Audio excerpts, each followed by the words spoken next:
बिस्मिल्लाहिर्रहमानिर्रहीम, अस्सलाम वालेकुम। आप देख रहे हैं प्रोग्राम हर जाविये से और मैं हूं जवाद कमाल। साबिक वजीर आज़म इमरान खान ने सदर पाकिस्तान डॉक्टर आरिफ अलवी को जो मुबैना मरासला था, जिस पर वो कहते रहे कि इस मरासले के जरिए उनकी हुकूमत गिरी है, जिसमें धमकी दी गई है अमरीका की जानिब से, पहले नाम नहीं लिया जाता रहा, फिर बाद में नाम लिया, उस पर अब सदर पाकिस्तान डॉक्टर आरिफ अलवी ने पहले हुकूमत को कहा, हुकूमत को जोर दिया कि तहकीकात की जाए इस मामले को लेकर। अब सदर डॉक्टर आरिफ अलवी ने चीफ जस्टिस को बराह रास्त खत लिख दिया है कि इस मरासले की तहकीकात की जाए और तरजीहतन चीफ जस्टिस खुद इस मामले की निगरानी करें इस मामले को लेकर। तो क्या इस मामले पर अब जुडिशल कमीशन बनना नागुज़ीर हो गया है? प्रोग्राम में आगे चलकर हम बात करेंगे। साबिक वजीर आज़म की जानिब से ही गुज़िश्ता तकरीबन 1.5 से 2 महीने के दौरान काफ़ी ज़्यादा बयानात सामने आए, कुछ ममालिक के खिलाफ, फिर वो उस पर सफाइयाँ भी आई। लेकिन आज वज़ीर मुमलिकत बराए ख़ारजा हिना रब्बानी खर साहिबा ने यह कहा कि हमारी पॉलिसी ना एंटी अमेरिका है, ना एंटी इंडिया है। पाकिस्तान को खित्ते में आगे बढ़ने के लिए तमाम ममालिक के साथ ताल्लुकात को बेहतर बनाना होगा। क्या हिना रब्बानी खर साहिबा का बयान मौजूदा सूरत हाल में दुरुस्त है? और सिंध के बल्दियाती इंतखाबात भी ताख़ीर का शिकार होते नजर आ रहे हैं, क्योंकि MQM पाकिस्तान और पाकिस्तान पीपल्स पार्टी के दरमियान जो इत्तेहाद तय पाया था मौजूदा हुकूमत में रहने के लिए, उसमें सिंध हुकूमत में भी शमूलियत के बारे में बातें की जा रही थी।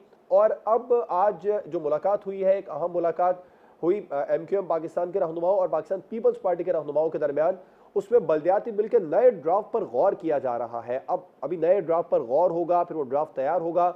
इसका मतलब है कि सिंध के बल्दियाती इंतखाबात अगले चंद माह में होते नजर नहीं आ रहे हैं। क्या सिंध के बल्दियाती इंतखाबात ताख़ीर का शिकार होंगे? इस पर प्रोग्राम में बात होगी। अपने मेहमानों का आपसे तारुफ करवाऊंगा। अभी ज्वाइन किया सीनियर तज्ज़ियाकार शहजाद चौधरी साहब ने, सीनियर तज्ज़ियाकार सज्जाद मीर साहब, सीनियर तज्ज़ियाकार रज़ा रोमी साहब और सीनियर तज्ज़ियाकार गरीदा फारूकी साहिबा शो में हमारे साथ मौजूद है। तमाम मेहमानों को बहुत शुक्रिया। शहजाद चौधरी साहब, हुकूमती तब्दीली, मुबैना साजिश की तहकीकात, अब सदर मुमलिकत ने चीफ जस्टिस को भी खत लिख दिया है। क्या आपको लगता है जुडिशल कमीशन बनना नागुज़ीर हो गए? अच्छा, नागुज़ीर मुझे नहीं समझ आती कि क्यों नागुज़ीर है। यानी वो तो एग्जीक्यूटिव अथॉरिटी तो प्राइम मिनिस्टर के पास होती है, प्रेसिडेंट अपनी एडवाइस कर सकता है, वो प्राइम मिनिस्टर को एडवाइस कर सकता है, लेकिन वो कोई ऑर्डर नहीं कर सकता किसी इदारे को डायरेक्टली एग्जीक्यूटिव अथॉरिटी के बगैर, जो कि उसके पास नहीं है एग्जीक्यूटिव अथॉरिटी। तो इसलिए नागुज़ीर वाला लफ्ज़ तो मुझे कोई समझ नहीं आता कि वो नागुज़ीर क्यों है। वो रिक्वेस्ट कर सकता है, एडवाइस कर सकता है, प्राइम मिनिस्टर की मर्जी है वो ऑर्डर करे या ना करे। जितने कमीशन है प्राइम मिनिस्टर की मर्जी के बगैर नहीं बन सकते, पहली बात। दूसरी बात, मिसाल के तौर पे ये एक कमीशन बन जाता, मिसाल के तौर पे वो डिटरमिन कर लेते हैं, वो कहते हैं यार लगता है कुछ साजिश तो हुई है, तो फिर क्या होगा उसके बाद? क्या हम अमेरिका के खिलाफ जंग छेड़ेंगे, हम वॉर डिक्लेयर कर देंगे, हम अपने सफारती तल्लुकात तोड़ देंगे, हम अपने एम्बेसडर को वापस बुला लेंगे, उनके एम्बेसडर को यहाँ से निकाल देंगे? हम क्या करेंगे जब हम ये डिटरमिन हो जाएगा? अगर ये डिटरमिन होता, अगर ये फैसला होता है कि साजिश तो किसी ने की और किसी को इमरान खान पसंद नहीं था। ऐसे ही है जैसे पाकिस्तान में किसी आदमी को बाइडेन पसंद ना हो, या ट्रंप पसंद ना हो, या नरेंद्र मोदी पसंद ना हो, और वो शूमिय किस्मत वो वहां पर तब्दीली हो जाए। यानी ट्रंप को नहीं बेचारा जीता तो उसका ताल्लुक क्या होगा कि पाकिस्तान के इतने लोग मुझे पसंद नहीं करते थे इसलिए मैं जीत ना पाया, या कोई यहाँ पे साजिश हो गई जिसकी वजह से मुझे हटा दिया गया। तो अजीब सी कुछ गुफ्तगू है, अजीब सा एक कैफियत है। दूसरी बात, ये जो पाकिस्तान के मसाइल जो सदर पाकिस्तान ने इतने सारे लिखे उसके अंदर के पाकिस्तान की माशी हालत, पाकिस्तान के अंदर तफरीक, पाकिस्तान के अंदर ये इस कमीशन से कैसे हल होंगी चीजें? ठीक, शहजाद चौधरी साहब से रब्ता मुनक़ता हुआ है। सज्जाद मीर साहब, आप बताइएगा, जो तहकीकात के लिए सदर मुमलिकत ने चीफ जस्टिस को खत लिखा है, क्या आप इस मामले को लेकर जुडिशल कमीशन बनना नागुज़ीर हो गए?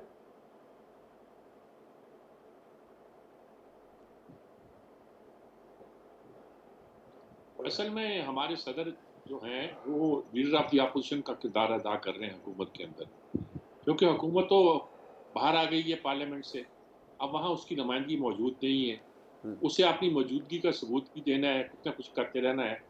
गवर्नर पंजाब एक बनाया हुआ था, वो उसके ज़रिए करते थे, अब सदर के ज़रिए करते हैं। ये कोई कोई कोई अच्छी बात नहीं है। अगर मैं साफ लफ्ज़ों में कहूँ तो लग़व बात है सारी ये हुकूमत को चलाने का, जमहूरियत को लेकर आगे बढ़ने का कोई तरीका नहीं है, जो अंदाज़ इख्तियार किया जा रहा है।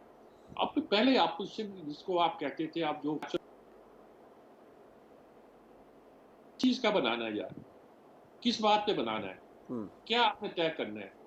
ये तय करना है कि जो बाइडेन आपसे नाराज था, आप ट्रंप की हमायत करते रहे हैं, उसके इलेक्शन का ऐलान करते रहे हैं।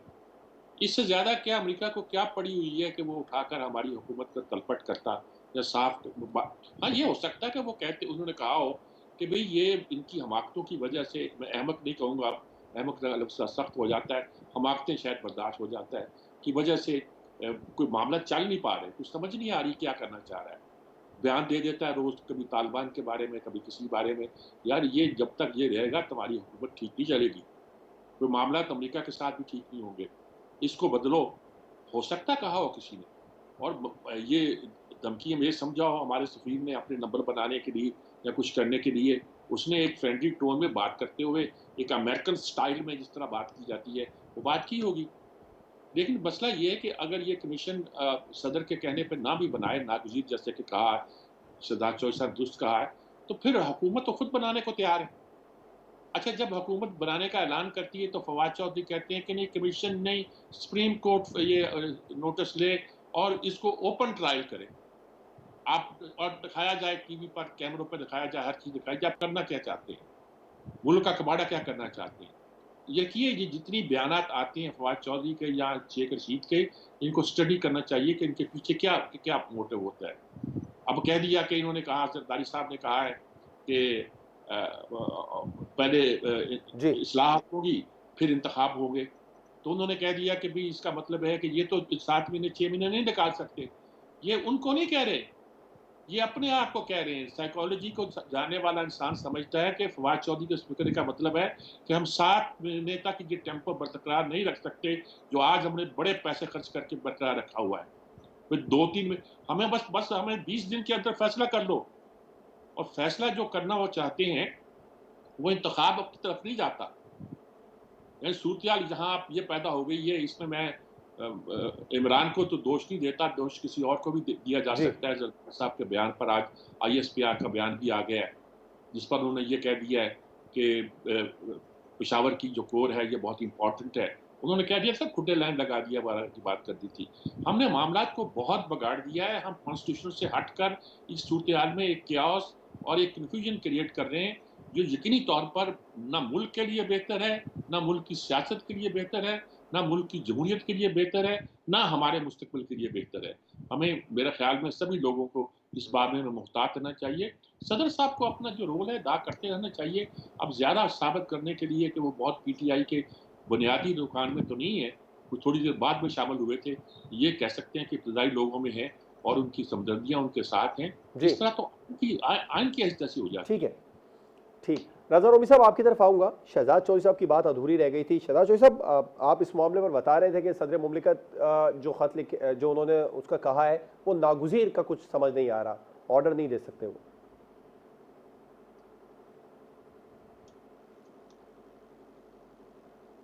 और जो मुल्क के मुआशरे के अंदर जो तफरीक है उसके लिए अगर कुछ करना चाहते हैं तो बजाय इस किस्म के ख़त लिख के और ये बोलें कि कमीशन कायम करो, वो खुद से एक इनिशिएटिव लें जहाँ पर वो ख़ास तौर पे पीटीआई वालों को और फिर बाकी जो सियासी लीडरान हैं उनको इकट्ठा करें एक मेज़ के ऊपर और कहें कि हमारे मसाइल इतने गहरे हैं कि हम सबको मिल के चलना है इसके ऊपर। शायद उसी में वो इमरान खान को ये कन्विंस कर पाएँ कि ये जो आप लॉन्ग मार्च करने जा रहे हैं या जिस किस्म की तफरीक का बयानिया लेके चल रहे हैं, ये हमारे हक में ना मुआशी तौर पे और ना ही मुआशरती तौर पर ये मुनासिब है। इससे हम और कमज़ोर होते जाएँगे। उनका उनका जो असर है वो तो इमरान खान पे चलना चाहिए ज़्यादा, अगर कोई और उनकी बात नहीं सुन रहा। इमरान खान साहब को उनको बताना चाहिए कि ये मार्च वाली चीज़ें छोड़ दीजिए, मिल के चलिए, कोशिश करते हैं हम सब, मैं सबको इकट्ठा करता हूँ। हम जी, मिल के इस मसले का हल ढूँढते हैं, देखते हैं क्या तरीका है आगे चलने का। तो मेरा ख़्याल है कि यहाँ पर इसको ये करने की ज़रूरत है बजाए इसके कि हम ये कहें कि अच्छा जी वो बाइडेन ने मुझे कॉल नहीं किया इसलिए इसका एक वहाँ पे होना चाहिए। बाइडेन ने कॉल नहीं किया अभी तक, शहबाज शरीफ को भी कॉल नहीं किया, बहुत सौ हुँ, को कॉल नहीं किया। इसका ये मतलब नहीं है कि हम अमेरिका के साथ जंग छेड़ के बैठ जाएँ, दुश्मनी छेड़ के बैठ जाएँ, किसी और मुल्क के साथ फॉर दैट मैटर। हम तो ठीक, नरेंद्र मोदी के साथ मिल के चलने को तैयार हैं। भई ये तो फिर अमेरिका है जिसके पास आईएमएफ भी है, वर्ल्ड बैंक भी है और बाकी सारे इदारे उसके कंट्रोल में। तो राइट, थोड़ा-सा सोच समझ के अगर आपको दर्द है पाकिस्तानियों का, तो मैं सिर्फ़ 1 या 10 या 100 या 1 लाख आदमी की ख्वाहिश के पीछे ये 22 करोड़ का खून करने के लिए खुदा न खास्ता तैयार नहीं हूँ। ये अजीब-सी बात ठीक। गुफ्तगू और अजीब-सी बातें हो रही हैं। रजा रोमी साहब, आप क्या कहेंगे, जुडिशल कमीशन बनना नागुज़ीर हो गया सदर के खत के बाद? देखिए, पहली तो ये बात है कि एक कमीशन जो है वो कायम हो चुका है और मुझे नहीं मालूम कि इससे जुडिशल कमीशन का असल में ये इस मसले को जिंदा रखा जा रहा है। ये सारी खतबाजी जो है वो भी जानते हैं, सदर भी जानते हैं कि इन खतूत से कुछ नहीं होगा। और दूसरी बात ये है कि ये सदर मुमलिकत के ये शायद इख्तियारात में ये नहीं है कि वो बगैर काबीना और वज़ीर आज़म के इस तरह की जो है सिफारिशात करें, क्योंकि उनकी अपनी जो अथॉरिटी होती है वो काबीना के बिहाफ पे वो एक्सरसाइज करते हैं, उनकी एडवाइस पे करते हैं। पाकिस्तान में 18वीं तरमीम के बाद जो है ये बिल्कुल वाज़ेह हो चुका है और आइन का कोई बेसिक जो रीडिंग है उससे भी यही यही क्लियर होता है। सदर मुमलिकत एक पार्टिजान पार्टी के पीटीआई के मेंबर की तरह अपने ओहदे का इस्तेमाल कर रहे हैं। जी। पहले भी वो ये रुकावटें खड़ी कर चुके हैं, अब इसमें मजीद वो कर रहे हैं और ये अफसोस की बात है, क्योंकि उनसे हमें ये तवक्को नहीं थी। वो पढ़े लिखे आदमी हैं, उनसे लोगों की बड़ी उम्मीदें थी कि जिस तरह के लोग जो है प्रोफेशनल लोग आएंगे सियासत में। अक्सर पाकिस्तान में ये कहा जाता है जी पढ़े लिखे लोग आएंगे तो सियासत अच्छी होगी और हमारी जो पार्टियां वो बेहतर होंगी। लेकिन बदकिस्मती से सदर अलवी साहब ने उस पूरी जो माइथोलॉजी है वो पूरा मफरूज़ा जो है उसको पाश कर दिया है अपनी अब मुख्तलिफ जो इक़दामात लिए उन्होंने माजी में। तो मैं ये समझता हूँ कि ये सिर्फ एक सियासी हरबा है, कोई नागुज़ीर होने का इसमें चांस नहीं है और ना ये नागुज़ीर हुआ है कमीशन जुडिशल। अव्वल तो ये मसला जो है ये 2 नेशनल सिक्योरिटी कमेटी के फैसलों के बाद, एलामियों के बाद ये ख़त्म हो जाना चाहिए था। लेकिन चूंकि इस वक्त इसके ऊपर सियासत खेली जा रही है शदीद किस्म की, इसलिए इसको जिंदा रखना है कोई ना कोई आर्टिफिशियल तरीके से, और यही किया जा रहा है। जी ठीक। गरीदा साहब क्या समझती हैं, हुकूमती तब्दीली, मुबैदा साजिश, तहकीकात, सदर मुमलिकत का चीफ जस्टिस को खत, क्या इस मामले पर जुडिशल कमीशन बनना नागुज़ीर हो गया? देखिए जी, 2-3 चीज़ों को हमें ज़रूर ज़हन में रखना पड़ेगा। इसमें एक तो फ़रीक है पाकिस्तान तहरीक-ए-इंसाफ इमरान खान और दूसरा फ़रीक उनके मुखालिफ जो कि नून लीग पीपल्स पार्टी की और बाकी तमाम सियासी जमातें हैं। जी। अब जहाँ तक सदर का सुप्रीम कोर्ट को जुडिशल कमीशन बनाने के लिए ख़त लिखे जाने का मामला, तो सबसे पहले तो देखिए सदर मुमलिकत का जो ऑफ़िस है, वो इस तरह लग रहा है कि एक पोस्टमैन का किरदार अदा कर रहा है इमरान खान की तरफ से। वहाँ से खत आता है इमरान खान की तरफ, सदर जवाब दे देते हैं। वहाँ से खत आता है इमरान खान की तरफ, सदर भेज देते हैं प्राइम मिनिस्टर को। इमरान खान का खत आता है, सदर भेज देते हैं सुप्रीम कोर्ट को। तो क्या प्रेसिडेंट का ऑफिस जो है वो इस वक्त एक डाकिए का, एक पोस्टमैन का किरदार अदा कर रहा है between chairman of Pakistan Tehreek Insaf जो कि एक सियासी जमात है और इदारों के दरमियान में? सबसे पहली चीज। दूसरा ये कि लग रहा है कि ये तो कमांडर इन चीफ हैं सिर्फ पाकिस्तान तहरीक इंसाफ के, सदर मुमलिकत का जो ऑफिस है।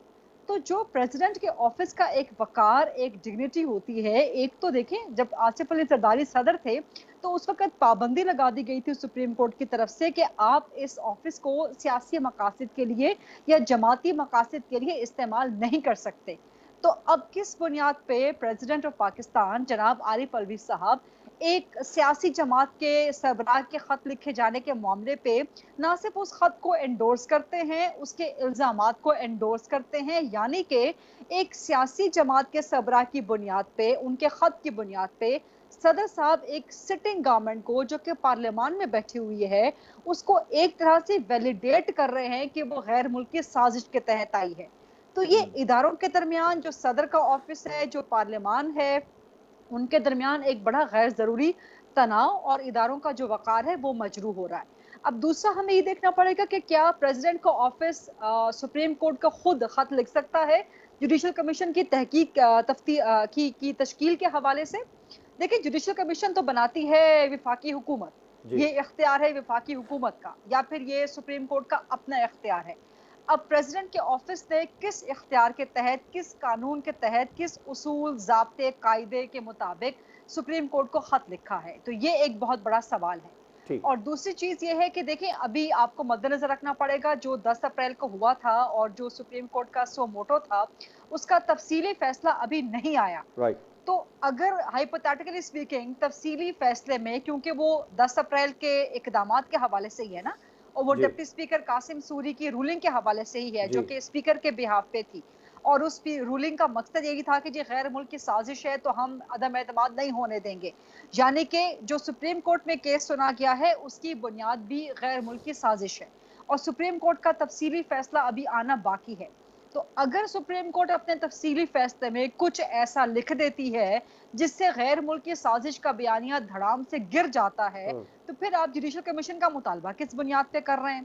फिर एक और बात आपको ये भी देखनी पड़ेगी कि क्या जुडिशल कमीशन का अगर बन जाता है और जो भी इसका फैसला आता है, क्या इमरान खान को पाकिस्तान तहरीक इंसाफ को काबिल कबूल होगा? अगर तो जुडिशल कमीशन बनाना है तो सबसे पहले इमरान खान से पाकिस्तान तहरीक इंसाफ से जमानत ली जाए कि जो भी फैसला आए आपके हक में आए, ठीक है, उसका एक अलग तरीका होगा कि आगे क्या करना है। आपके खिलाफ आए, आपके बयानिए के खिलाफ आए, तो क्या आप तस्लीम करेंगे या आप उस जुडिशल कमीशन को भी जिसके लिए मुतालबा किया जा रहा है कि चीफ जस्टिस खुद सरबराही करें? और जिस तरह से हम देख रहे हैं कि पाकिस्तान तहरीक इंसाफ का बयानिया रात 12 बजे अदालतें क्यों खुली, तो जुडिशल कमीशन का जो भी फैसला आता है अगर खिलाफ आता है इमरान खान के बयानिए के, तो क्या उसको तस्लीम किया जाएगा? ये इसकी जमानत की गारंटी कौन देगा? क्योंकि हमने पहले भी देखा था कि जब 2014 में निकले थे इमरान खान साहब, तो उससे पहले भी इस तरह का एक इंक्वायरी कमीशन तश्कील दिया गया था, ट्रिब्यूनल तश्कील दिया गया था। उसको इमरान खान के मुतालबे पर ही बनाया गया था और उसका फिर जो रिजल्ट आया था वो इमरान खान ने मानने से इनकार कर दिया था।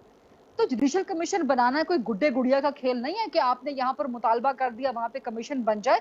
ये बहुत सीरियस इम्प्लीकेशंस होती हैं और सबसे पहले तो इमरान खान साहब से और पाकिस्तान तरीके इनका ये कि अगर चीफ जस्टिस साहब इसकी सरबराही करते हैं, अगर ये बनता है तो फैसला आपके खिलाफ आए तो आप तस्लीम करेंगे या नहीं करेंगे और कहीं आप उसके बाद चीफ जस्टिस को या जुडिशल कमीशन को या अदालतों को या जज साहिबान को मुतनाज़ तो नहीं बनाएंगे। ठीक है, आपका पॉइंट है। रज़ा रबी साहब, आप कुछ कहना चाह रहे हैं, फिर मुझे ब्रेक पर जाना है।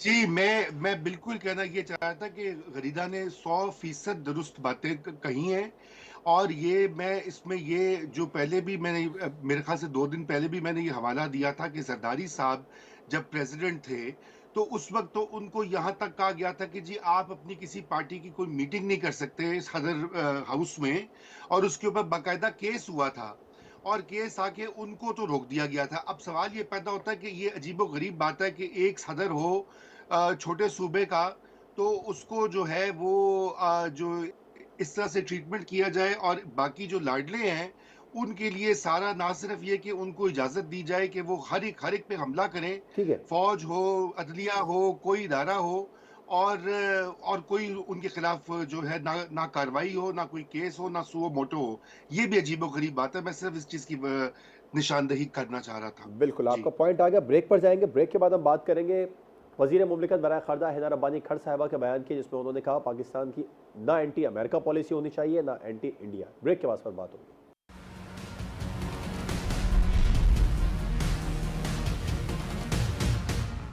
Welcome back. गुज़िश्ता चंद महीनों से कुछ बयानात साबिक वज़ीर आज़म इमरान खान की जानिब से दिए गए, जिसके बाद उन्होंने उसको क्लियर भी किया कि वो ऐसा नहीं चाहते, लेकिन आज वज़ीर मुमलिकत बराए खारजा हिना रब्बानी खर साहिबा ने बिल्कुल वाज़ेह कर दिया कि पाकिस्तान की पॉलिसी ना एंटी अमेरिका होनी चाहिए ना एंटी इंडिया होनी चाहिए। सजाद मीर साहब, किस तरह देखते हैं आप इस बयान को? हाँ, हो सकता है कि कुछ लोग इस बात को हजम ना कर पाएं, लेकिन ये हकीकत है कि इस बात पे संजीदगी से गौर करना चाहिए। देखिए, हम बहुत नारा लगाते हैं, खासतौर पर जो एंटी इंडिया नारा है वो बहुत हमारे यहाँ पॉपुलर हो जाता है। हम क्रश इंडिया तक के नारे लगाते रहे और कहते रहे। हमारी उससे जंग भी रही है, दुश्मनी भी रही है और है, इसमें कोई शक नहीं है कि हमारे उनके साथ एक तरह का तजाद है। लेकिन जब ज़ाहिर है कि ये हुआ कि जो हुक्मरान आया है उसने इस बात के इशारे दिए हैं कि वो हिंदुस्तान के साथ ताल्लुकात बेहतर चाहता है, लेकिन उसकी कीमत उसे चुकाना पड़ी। जरदारी साहब ने जाके कहा था कि हम एक ही तरह से सोचते, कुछ बातें की थी कि हर पाकिस्तानी के अंदर एक हिंदुस्तानी और हिंदुस्तानी के अंदर एक पाकिस्तानी, वगैरह बयान था। इस पर बहुत लान तान हुई। उसके बाद जरदारी साहब खामोश हो गए। नवाज शरीफ तो ज़्यादा बदनाम है। वाजपेयी यहाँ आए, उसके बाद क्या रवैया हम लोगों ने क्या किया। उसने कहा कि देखो, मैं जब वो मीनार पाकिस्तान पे गए कि ये तारीख है, मेरा यहाँ आना इसको मामूली ना समझो। उसके बाद देखिए उस वक्त हमने क्या शुरू किया, लेकिन उसके बाद मुशर्रफ पूरा डेलीगेशन पूरे लोगों को लेकर आगरा पहुंच गए, दिल्ली पहुंच गए। मैं भी उस वक्त में लोगों में शामिल था जो वो वहाँ वफद तो नहीं था, हम इंडिपेंडेंट गए हुए थे, लेकिन वो मैंने सारा देखा है। उस वक्त वो लोग वाजपेयी को नेहरू से बड़ा साबित करना चाहते थे, इंडिया के लोग। और लगता था कि इस वक्त कुछ हो सकता है, लेकिन कुछ नहीं हुआ। अब आना कि ये जो हमारे हैं वो नवाज शरीफ के घर पे आए वगैरह सारी बातें कहना, हर हुक्मरान ये चाहता है कि ताल्लुकात बेहतर करे। ये इमरान खान ने कह दिया था कि मोदी आ गए तो हमारे ताल्लुकात कश्मीर के मामले में बेहतर हो जाएंगे। हम सब चाहते ये हैं कि हमारी कोई इंटेगनिज्म इंडिया के साथ इस तरह की ना रहे कि हमारी फारजा पॉलिसी की बुनियाद ये हो कि जो इंडिया का दुश्मन है वो हमारा दुश्मन है, जो इंडिया का दोस्त है वो हमारा दोस्त है। हाँ, कश्मीर का एक मसला ऐसा है जिसको हम नज़रअंदाज नहीं कर सकते, और ख़ास तौर पर इस मौके पर हना रबानी खान का ये बयान जो है वो मानी खेज हो सकता है, साबित हो सकता है इस पर एतराज़ात भी किए जाए। जहाँ तक अमेरिका का ताल्लुक है, हमारे पहले दिन से ताल्लुकात बेहतर है, कायद आज़म के ज़माने से बेहतर है। लियाकत अली खान गए थे तो आज तक उन पर इल्ज़ाम लग रहा है। उसके बाद हम सीटों सेंटरों में शामिल हो गए, पेंटागन गोया बहुत से मामला हमारे देखता रहा। कोरिया वार के छोड़े हुए जहाज थे, उनसे हमने 65 की लड़ाई लड़ी है। ये सारी सूरत एक लंबा अरसा हम उनके साथ रहे, उनके हरीफ रहे, और अब भी जब U-2 को जो त्यारा था रूस के लिए उड़ा था, उसके लिए हम रेड मार्क भी हुए, अफगानिस्तान में हम लड़े। क्या क्या किस्सा है किसमें हम कह सकते हैं अमेरिका के साथ नहीं है। हमारी तजारत अमेरिका के साथ ज्यादा होती है। आज भी हमारी इमदाद जो है वो अमेरिका और उसके हलीफों से आती है। आज भी हम IMF और दूसरे फैटफ वगैरह के मिसाइल की अमेरिका की वजह से फंसे हुए हैं और चाहते हैं कि उसके साथ ताल्लुकात ठीक हो। तो ये सारी सूरत है असूली तौर पर। तो पाकिस्तान ये चाहता है कि उसके ताल्लुकात अमेरिका से तो बेहतर हों, लेकिन भारत के मामला ज़रा सेंसिटिव है। इसको किस तरह बयान करना है, कैसे बयान करना है, अगर ये विल मौजूद है। तासुब भी दिया जाता है कि हम फौज के खिलाफ कहते हैं जब कहते हैं इंडिया के साथ ताल्लुकात। हालांकि फौज भी मुशर्रफ जब वहां गया था तो उसने ये कह के गया था कि मैं तारीख बदलने जा रहा हूँ। तो मेरे ख्याल में सारी बात पे हमें सोचना चाहिए और कोई हिकमत अमली ऐसी तैयार करना चाहिए जो अवाम के लिए भी एक्सेप्टेबल हो, जो अवाम के लिए एक्सेप्टेबल हो। बिल्कुल ठीक। रजा रोबी साहब, हिना रब्बानी खर साहब ने कहा पाकिस्तान के दरवाजे तमाम ममालिक के लिए खुले हैं, कोई कितना मर्जी शोर कर ले, हमने अवाम के मफाद को देखना है। किस तरह देखते हैं आप इस बयान को? जी देखिए, कामयाब ममालिक जो हैं दुनिया में, आज की दुनिया में, और आप अगर उनकी एक चीज़ पर गौर करें तो वो आपको यही दिखाई देगा कि वो अपना फ़ायदा और ख़ुसूसन अपनी मईशत का फ़ायदा जो है उसको सबसे ज़्यादा मुक़द्दम रखते हैं। और पाकिस्तान की जो अभी माशी बहरान बना हुआ है अभी और पिछले चंद सालों से हम देख रहे हैं, और अभी तो वो और भी संगीन हो चुका है। तो उस सूरत में हमारे पास क्या और चारा है कि हम अपनी जो मईशत को मजबूत करने के लिए दुनिया के तमाम ममालिक के साथ वो वाली पॉलिसियाँ अख्तियार करें जिससे कि हमारी रियासत और हमारे 22 करोड़ लोगों का फ़ायदा उसमें मुज़मिर हो। ये नारेबाज़ी, खोखले नारेबाजियों से पॉलिसियाँ नहीं बनती, ना ही ममालिक के फ़ायदे होते हैं, बल्कि मुल्क तबाह बर्बाद हो जाते हैं। अमेरिका के साथ तो हमारे ताल्लुकात जो हैं वो आज से तो है नहीं है, 70 साल से हैं। और इस वक्त जैसे भी मीर साहब कह रहे थे कि पाकिस्तान की एक्सपोर्ट्स जो हैं वो दुनिया का एक मुल्क है जहां जहां पे सबसे ज्यादा हमारी एक्सपोर्ट्स जाती हैं वो है अमेरिका। अमेरिका तीसरा बड़ा सोर्स है जो हमारे बैरून मुल्क से ज़र मुबादला आता है जो पाकिस्तानी भेजते हैं। दूसरा या तीसरा बड़ा है, सबसे पहले सऊदी अरेबिया है और उसके बाद जो है अमेरिका से आते हैं ये जो है सारे मुबादला। और उससे ज़्यादा अहम चीज़ ये है कि अमेरिका के साथ जो है ताल्लुकात ठीक करके हमें और भी बहुत सारे फ़वाइद मिल सकते हैं। IMF का प्रोग्राम हो, FATF हो, दीगर मामलात हों, बिल्कुल। और उनकी हिना ने ये बिल्कुल सही कहा है कि इसी सिमत में होनी चाहिए पॉलिसी। रही भारत की बात, वहाँ भी आप देखिए कि इस वक्त पाकिस्तान में एक बहुत बड़ा कंसेंसस दिखाई दे रहा है।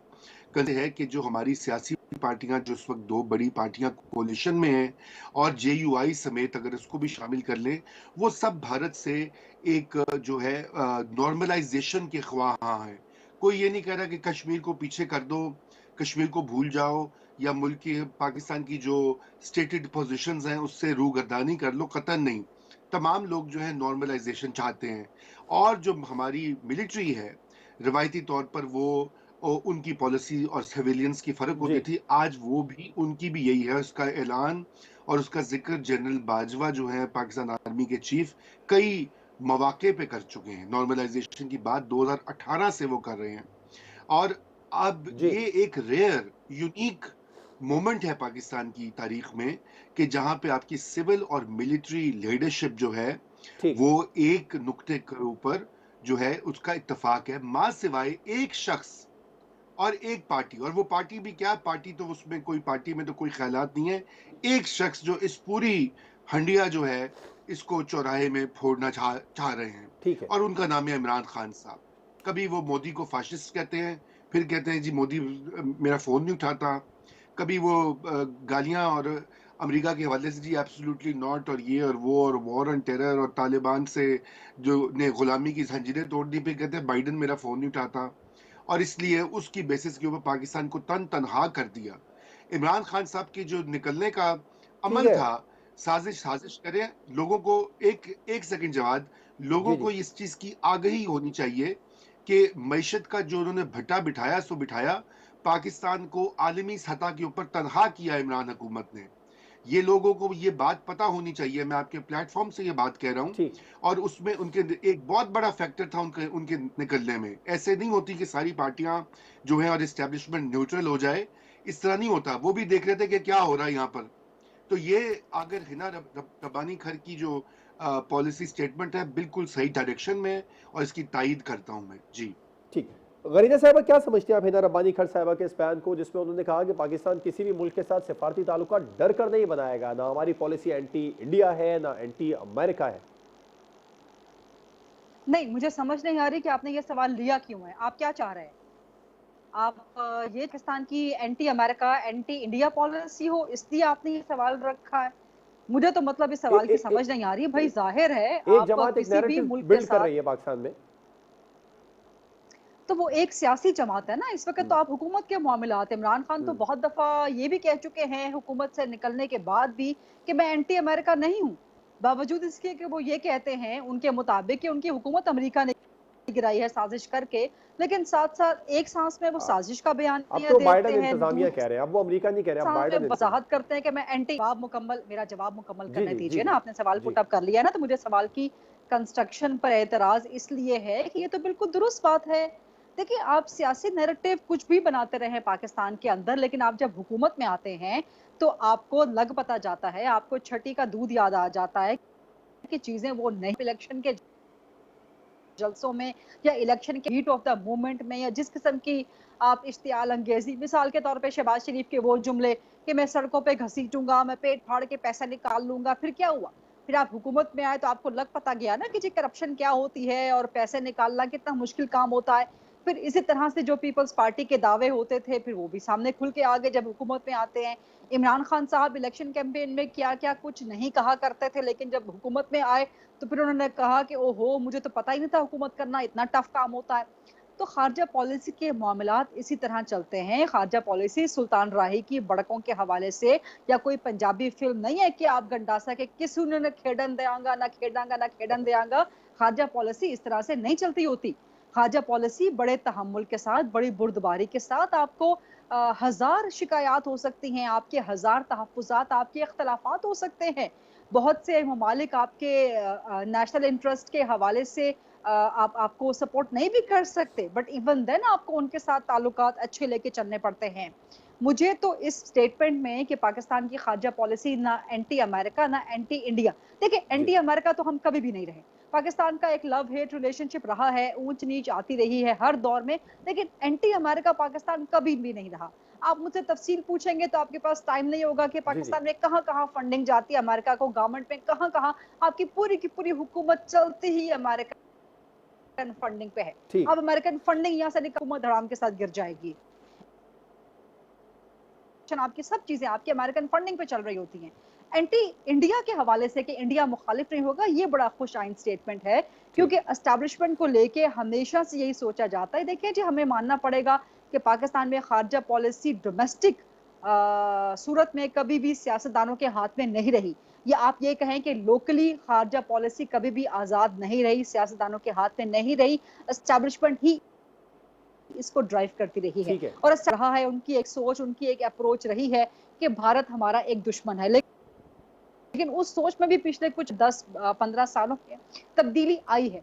और अब अमेरिका भारत के साथ तिजारत को जो है वो प्रेफरेंस दी जाती है। जाहिर है आप अपने नेबर्स चेंज नहीं कर सकते। भारत के साथ सबसे बड़ा ठीक। मसला आपका कश्मीर का है। बीइंग अ कश्मीरी मैं समझती हूँ कि आप भारत के साथ दोस्ती उस वक्त तक नहीं कर सकते जब तक कश्मीर का मसला हल ना हो, लेकिन आपको तिजारत करनी होगी, आपको ताल्लुकात बेहतर करने होंगे। अभी चंद दिन पहले जो भारत में ट्रेड मिनिस्टर लगाया गया है वो इसीलिए लगाया गया है, और ये भी लाजमन क्लियर कर लें कि ये ट्रेड मिनिस्टर्स की अप्रूवल इमरान खान साहब की हुकूमत देके गई है।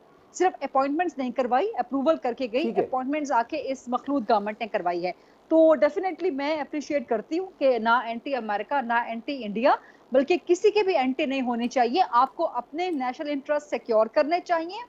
अपने जो आपके नेशनल इंटरेस्ट हैं उसके हवाले से आप दुनिया भर में मुकदमा बहुत भरपूर तरीके से लड़ें, उसके ठीक हवाले है। से प्रोपेगेंडा कैंपेन भी चलाएं, क्योंकि डिजिटल दौर है इस वक्त और सारी की सारी परसेप्शन की और नैरेटिव की जंग होती है, लेकिन आप बिल्कुल किसी के साथ जंग, किसी के साथ लड़ाई नहीं कर सकते। बिल्कुल ठीक। शहजाद चौधरी साहब, आप क्या समझते हैं हिना रब्बानी खर साहिबा के बयान को? Anti America anti India Pakistan की पॉलिसी नहीं होगी, जो रियासत की पॉलिसी है वो किसी डर कर नहीं बनाई जाएगी किसी के खिलाफ? हाँ, देखिए, जिस मुल्क के साथ सफारती ताल्लुकात कायम किए जाते हैं तो वो हाथ मिलाने का एक अमल होता है। तो इसलिए सफारती ताल्लुकात बनते हैं, क्योंकि आप दोस्ती के ख्वाहां हैं, आप ताल्लुकात को बेहतर करना चाहते हैं, इसलिए सफारत खाने खोलते हैं एक दूसरे के। वरना तो आप अगर दुश्मनी रखते हो तो आप शायद उससे बात भी ना करें किसी मुल्क के साथ। पहली बात तो ये होगी। तो इसलिए सिवाय इसराइल के पाकिस्तान के सफारत खाने जहाँ जहाँ पर, इंक्लूडिंग दिल्ली और वाशिंगटन, पाकिस्तान को वहाँ दोस्ती का ख्वाहा है, वहाँ पे ताल्लुकात को बेहतर करना चाहता है, वहाँ उसके इंटरेस्ट हैं उनका दफा करना चाहता है, अपने मफाद को परसू करना चाहता है। इसलिए ये है वजह कि हम लोग सफारत खाने बनाते हैं। दूसरी बात, जनूबी एशिया दुनिया भर में लीस्ट कनेक्टेड रीजन है, सबसे कम रब्त है, आपस में ताल्लुकात हैं, आपस में कोई जोड़ नहीं है, कोई सड़कें नहीं चलती, कोई ट्रेनें नहीं चलती, कोई और तरीका नहीं है आपस में। जनूबी एशिया दुनिया का लीस्ट कनेक्टेड। जनूबी एशिया की जितनी भी तिजारत है वो आपस में जनूबी एशिया के मुल्क सिर्फ 2% करते हैं। मैं रोक दूं, चुप कर जाऊं? नहीं सर, टाइम अगर हो गया तो? नहीं सर, कंटिन्यू कीजिए। नहीं, अगर टाइम हो गया तो मैं रुक जाता हूं यार। नहीं सर, कंटिन्यू कीजिए सर। अच्छा, thank you very much. Ji.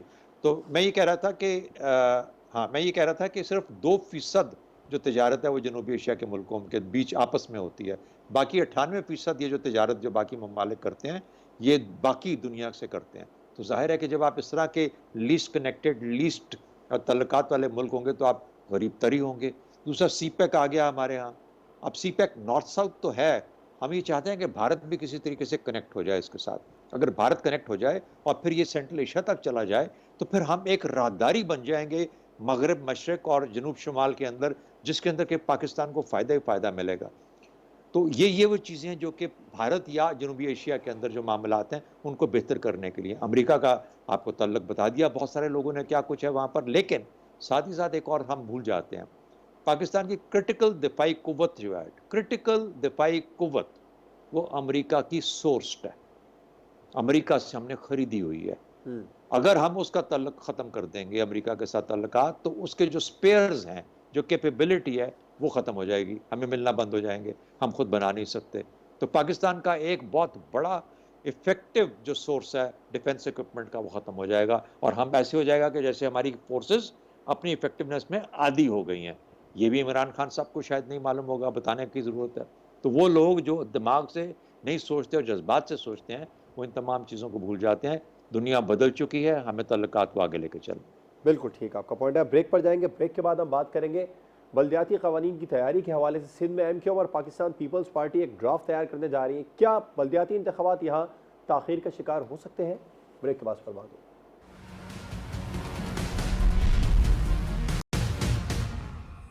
Welcome back. MQ और पाकिस्तान पीपल्स पार्टी के रहनुमाओं के दरमियान आज मुलाकात हुई है और सिंध के बल्दियाती कानून के हवाले से, इंतखाबात के हवाले से एक ड्राफ्ट तैयार किया जाएगा। दोनों जमातों में ये तय पाया। तो क्या सिंध में जो बल्दियाती इंतखाबात हैं वो ताख़ीर का शिकार हो सकते हैं? रज़ा रूमी साहब। देखिए, ताख़ीर तो बिल्कुल हो सकती है इसके ऊपर, और लेकिन होनी नहीं चाहिए। ये सिंध हुकूमत को इस चीज़ का मालूम था और उनको इसके ऊपर फिल फॉर एक्शन लेना होगा।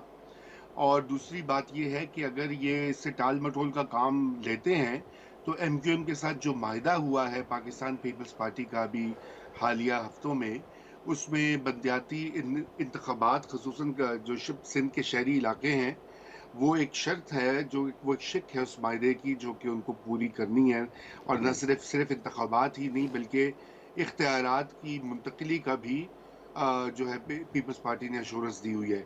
तो मेरे ख्याल से तो इसके ऊपर जो है फिलफौर उनको काम करना चाहिए, क्योंकि वहाँ तो ये आसानी से किया जा सकता है। गवर्नर साहब जो है रुकावटें नहीं खड़ी करेंगे किसी किस्म की, तो इसलिए ये पीपीपी को इसके बारे में सीरियस होकर सोचना होगा, नहीं तो उससे ना सिर्फ ये कि सिंध में टेंशन होगी बल्कि बड़ी देर से जो मसला है बड़े शहर का जो है सिंध प्रोविंस के उनकी मैनेजमेंट का, वो मज़ीद ख़राब होगा। ऑलरेडी आपको पता है कि कराची और हैदराबाद में जो मसाइल हैं उनका बराह रास्त ताल्लुक इसलिए है कि वहाँ पर लोकल गवर्नमेंट लेवल के ऊपर एक खला है।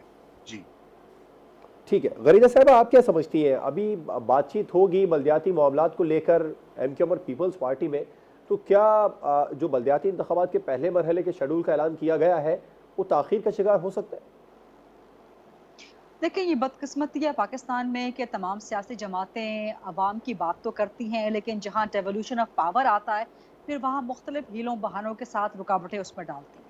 पाकिस्तान में हकीकी जमहूरियत, हकीकी आज़ादी, जिसका इमरान खान साहब प्रचार भी कर रहे हैं, जिसके लिए वो लॉन्ग मार्च लेके निकल रहे हैं, वो हकीकी आज़ादी हकीकत में तभी मिल सकती है, वो हकीकी जमहूरियत तभी पाकिस्तान में आ सकती है जब अवाम को असल हक़ हुक्मरानी मिल जाए, जिसका जो फर्स्ट स्टेप है, बुनियादी सीढ़ी का पहला कदम, वो लोकल गवर्नमेंट है।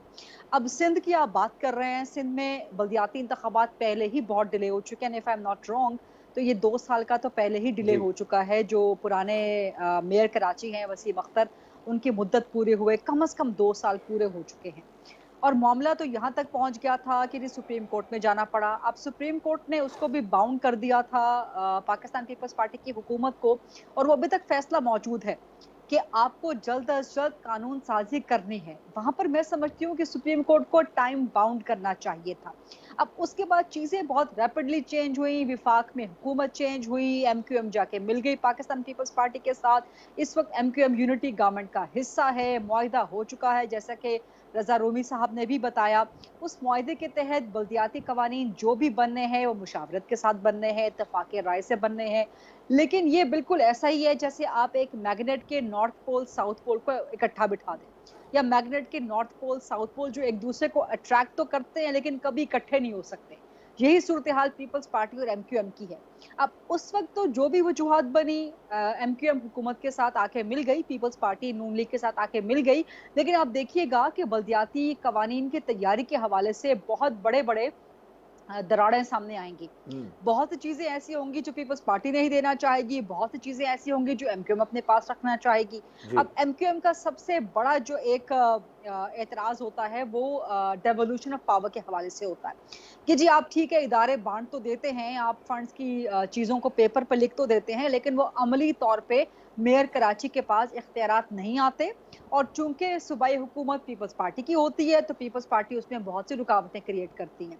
अब जमात इस्लामी ने पिछले कुछ अरसे में कराची की सियासत को लेके बहुत जबरदस्त सियासत की है।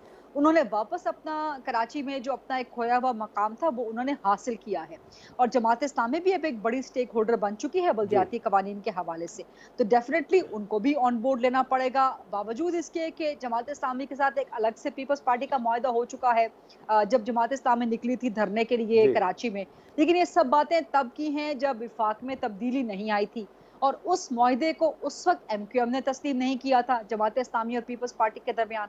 तो ये सारी चीजें बड़ी गंभीर हैं, और मुझे तो डेफिनेटली लगता है कि बल्दियाती इलेक्शन सिंध में मजीद ताखीर का शिकार हो जाएंगे, जो कि वंस अगेन बहुत बदकिस्मती है। चाहे पीपल्स पार्टी हो, चाहे नून लीग हो, चाहे तहरीक इंसाफ हो, या कोई भी सियासी जमात हो, वो इसी तरह हीले बहानों के साथ बल्दियाती इलेक्शन या अवाम की जो हुक्मरानी है, असल हुक्मरानी, उसका जो बुनियादी सीढ़ी है उसको हमेशा कमजोर करने पे लगे रहते हैं। तो मेरा ख्याल है कि खुदा ना करे यहाँ पे एक बार फिर अदालतों को इंटरवीन करना पड़े और अदालतों को जो है डंडा उठाना पड़े सियासी जमातों के लिए कि जी आप कवानीन क्यों नहीं बना रहे और जी आप इलेक्शन क्यों नहीं बनवा रहे। लेकिन अब तो बल्दियाती इलेक्शन दूर की बात, अब तो आम इंतखाबात की बहस छिड़ पड़ी है। ठीक है। तो मेरा ख्याल है कि बल्दियाती इलेक्शन उस वक्त तक नहीं होंगे जब तक कि जनरल इलेक्शंस ना हो जाए। ठीक। शहजाद चौधरी साहब, आप क्या समझते हैं, एमक्यूएम पीपल्स मैं पार्टी के दरमियान फिर दोबारा से बातचीत शुरू हुई है, बल्दियाती इंतखाबात ताख़ीर का शिकार होता देख रहे हैं? हाँ, मैं गरीदा से एग्री करता हूँ। जी उन्होंने तकरीबन सारी बात कह दी है कि ये नहीं मालूम कि ये जो मियाद है इस मुआहदे की जो कि एमक्यूएम और पीपल्स पार्टी के बीच हुआ, ये कब तक इसकी ड्यूरेशन है, ये कब तक चलेगा? यानी क्या इसकी मियाद जो जो इस वक़्त करंट उनका जो गवर्नमेंट चल रही है सिंध में, उसकी मियाद तक है, यानी साल 1 साल 2-3 माह और? या ये कि ये अगले इलेक्शन जो ही अनाउंस होंगे, ये उस वक़्त ये मुआहदा भी ख़त्म हो जाएगा?